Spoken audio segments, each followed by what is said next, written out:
বন্ধুরা আপনারা সকলে জানেন ফিল সল্টকে কেকেআর নিয়ে নিয়েছে জেসন রয়ের বদলে।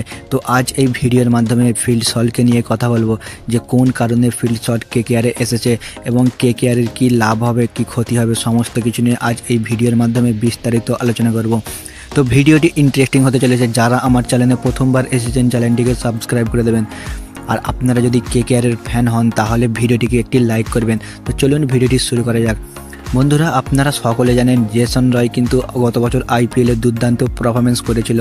তো এবছর জেসন রয় কিন্তু খুব একটা ভালো ফর্মে নেই।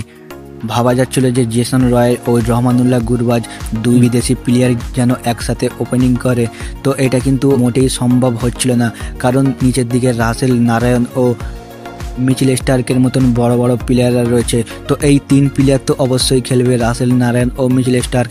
আর উপরই প্লেয়ারই সুযোগ পেত, সেটি হচ্ছে রহমানুল্লাহ গুরবাজ, কারণ রহমানুল্লাহ গুরবাজ কিন্তু উইকেট কিপার ব্যাটসম্যান। সে উইকেট কিপার ব্যাটসম্যান বলেই কিন্তু সে প্রথম সুযোগ পেত, জেসন রয় সুযোগ পেত না। আর এবছর কিন্তু জেসন রয় খেলছে না আইপিএল, সে নিজের পার্সোনাল কারণে জেসন রয় কেকেআর ছেড়ে চলে গেছে। তো তার জায়গায় কিন্তু ফিল সল্টকে কেকেআর সাইন করলো। তো বন্ধুরা এবছর কেকেআরে কিন্তু যে ওপেনিং সমস্যা ছিল সেই ওপেনিংয়ের সমস্যা কিন্তু আর নেই।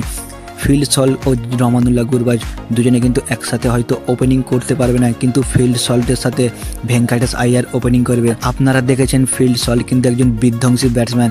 কিছুদিন আগে টি-20 লিগে সে কিন্তু দুর্দান্ত পারফরমেন্স করেছিল, সে পরস্পর কিন্তু 2টি সেঞ্চুরিও করেছিল। তো ফিল সল্ট কিন্তু এখন ভয়ঙ্কর ফর্মে আছে। তো বন্ধুরা আপনারা কমেন্ট করে জানান জেসন রয়ের বদলে ফিল সল্টকে নেওয়া কি কেকেআরে ঠিক হয়েছে? আমার তো মতে বলে ফিল সল্টকে নেওয়া উচিত ছিল। এর আগেও কিন্তু আমি অনেকবার বলেছিলাম যে ফিল সল্টকে যদি কেকেআর নিত তাহলে কিন্তু কেকেআরের যে উইকেট কিপারের সমস্যা ও ওপেনিংয়ের সমস্যা থাকতো না। আপনারা যারা আমার ভিডিও রোজ দেখেন তারা কিন্তু বুঝতে পারবেন। এর আগেও কিন্তু আমি বলেছিলাম যে ফিল সল্টকে নেওয়া উচিত ছিল কেকেআরকে। তো ফাইনালি জেসন রয়ের পরিবর্তে ফিল সল্টকে কিন্তু কেকেআর নিয়ে নিল। তো এবছর যে কেকেআরের সমস্যা ছিল ওপেনিংয়ের, সেই সমস্যা কিন্তু আর নেই, কারণ ফিল সল্টও কিন্তু একজন উইকেট কিপার ব্যাটসম্যান।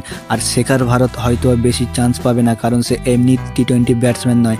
আর ফিল সল্ট কিন্তু কেকেআরে আসার পর শেখার ভারত তো আর চান্সই পাবে না। তো বন্ধুরা আপনারা কমেন্ট করে জানান ফিল সল্ট কেকেআরে এসে কি কেকেআরের লাভ হয়েছে নাকি ক্ষতি হয়েছে। তো এরকমই কেকেআরের নিউজ আপডেট সবার আগে পেতে চ্যানেলটিকে সাবস্ক্রাইব করে দেবেন। আর আপনারা যদি ফিল সল্ট কেকেআরে আসার জন্য খুশি হয়ে থাকেন তাহলে ভিডিওটিকে একটি লাইক করবেন।